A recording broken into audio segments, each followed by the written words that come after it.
An 89-year-old patient at United Christian Hospital died allegedly after choking on his own vomit. Following investigations, the hospital discovered a nurse's oversight in the electronic record protocol after the nurse failed to input the doctor's instructions to check on the patient's vital signs regularly.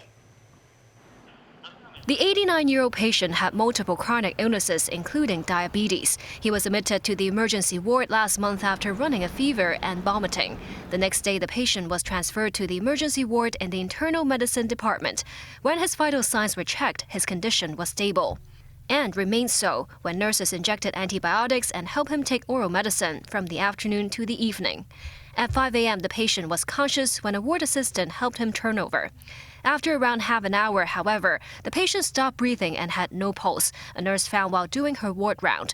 There was vomit next to his bed. The patient was certified dead after resuscitation attempts failed. Initial investigations suggest he might have choked to death on his vomit.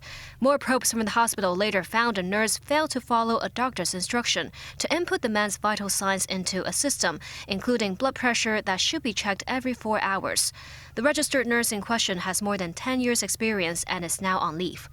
For this single point that the nurse actually have not entered into the system, probably because of the busy work, the nurse have to deal with several jobs together, and maybe we can really say this is she just forget to do this job. The hospital added there are multiple signs to gauge the patient's condition, including his reactions and blood test reports. Having apologized to the family of the deceased, the hospital believes not inputting the records is not directly linked to the patient's death. But it admits the incident is not ideal and will establish an investigative committee to find out the cause of the procedural lapses and ways to improve the situation.